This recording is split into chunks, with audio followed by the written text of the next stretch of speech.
Baiklah, selamat malam. Izin memperkenalkan diri, saya Riyama Uli Angelina Borulum Benggal dari kelas MJ 420 dengan NIM 25020102194. Di sini saya akan menjelaskan jawaban dari UAS saya.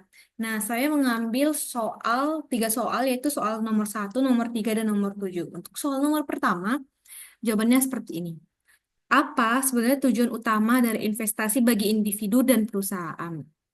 Nah, dan mengapa individu dan perusahaan itu menanamkan modalnya dan di titik mana motivasi keduanya berpisah?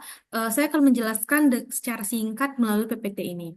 Nah, individu tujuan utamanya berinvestasi adalah keamanan finansial secara personal. Artinya, bagaimana sebenarnya individu berinvestasi itu tujuan utamanya sebagian besar adalah untuk meningkatkan kekayaannya gitu, meningkatkan finansialnya, keuangannya gitu. Yang pertama dimulai dari meningkatkan kekayaan. Tujuan utama sebagian besar individu berinvestasi itu adalah untuk meningkatkan kekayaan yang dimiliki dan diharapkan dari investasi tersebut itu didapatkan bunga, dividen, capital gain maupun kenaikan dari aset yang diinvestasikan. Nah, sebagai investor tentunya seorang individu akan mengharapkan dan memperoleh keuntungan dari investasi yang dilakukannya. Yang kedua, mempersiapkan kebutuhan masa depan. Investasi membantu individu itu untuk mempersiapkan kebutuhan finansial di masa yang akan datang, gitu kan. Nah, contohnya itu apa? Dalam hal bisa biaya pendidikan anak, untuk membeli rumah, dana pernikahan, dana pensiun, maupun modal usaha. Dengan berinvestasi, individu itu diharapkan bisa mengurangi ketergantungan terhadap utang ketika kebutuhan sudah ada ke depannya gitu kan. Jadi dia tujuannya itu untuk mempersiapkan masa depan. Yang ketiga, melindungi nilai uang dari inflasi. Nah, kita tahu bahwa inflasi itu mungkin inflasi bisa terjadi setiap tahun. Nah, dengan berinvestasi, seorang mengharapkan bisa nilai uangnya itu bisa terjaga, tidak tergerus gitu kan.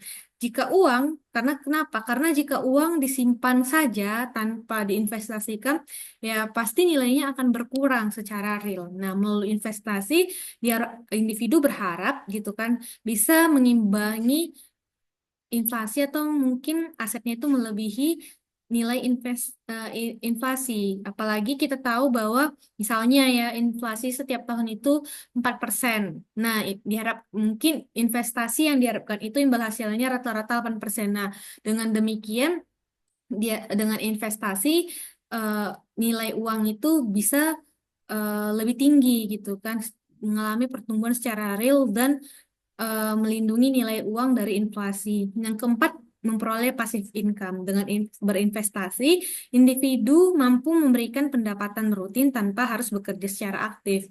Melalui apa? Bisa melalui saham, obligasi yang didapatkan melalui kupon obligasi, deposito, ataupun mungkin bisa berinvestasi melalui sewa properti. Nah, pendapatan tersebut itu mungkin bisa menambah penghasilan tambahan. Jadi cara nggak langsung memperoleh passive income. Yang kelima, mencapai financial freedom. Banyak individu tentunya berinvestasi agar di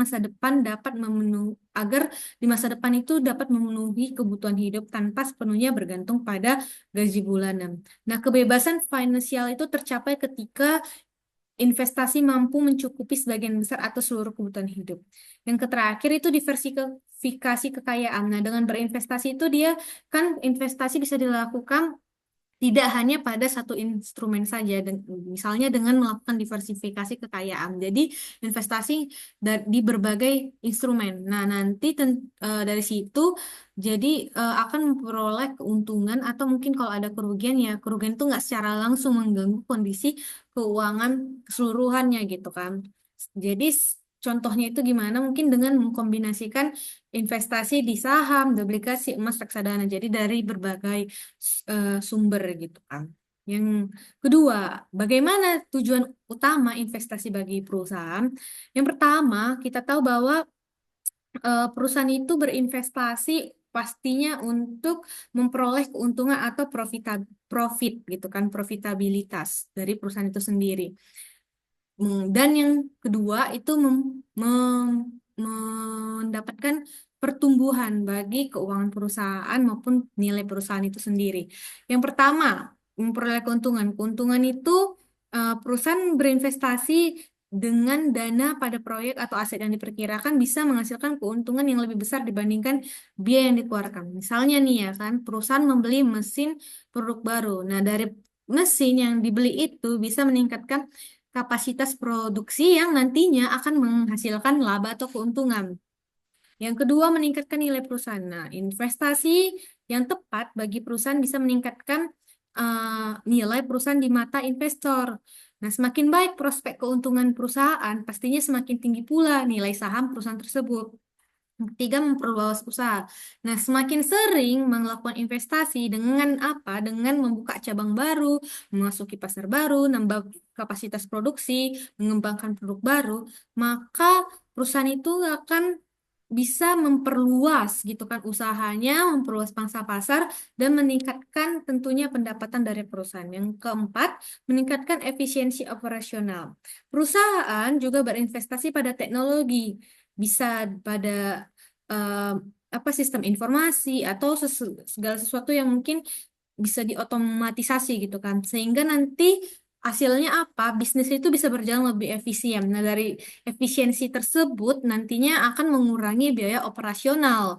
Nah, dari mengurangi biaya operasional bisa meningkatkan ya keuntungan bagi perusahaan, meningkatkan efisiensi, menurunkan biaya operasional, memperoleh keuntungan gitu, mempercepat proses produksinya.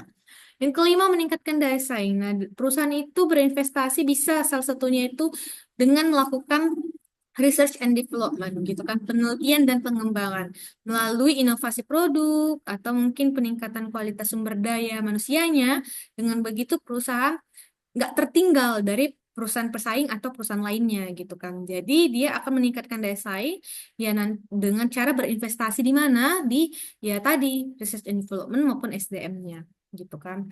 Yang keenam dan yang terakhir itu tujuan lainnya itu adalah menjamin keberlangsungan usaha. Nah, investasi dilakukan agar perusahaan itu mampu bertahan dalam jangka panjang dengan cara bisa tadi dari research and development itu hasilnya apa? Pembaruan teknologi, peningkatan kualitas produk, pengembangan pasar, dan adaptasi terhadap perubahan kebutuhan konsumen. Dan dengan demikian, perusahaan itu nggak hanya mengejar keuntungan sesaat, tetapi juga keberlangsungan bisnis. Karena pada akhirnya selain memperoleh keuntungan, tujuan dan meningkatkan nilai perusahaan, tentunya perusahaan itu gimana tujuannya itu membangun bisnis yang bisa berlangsung secara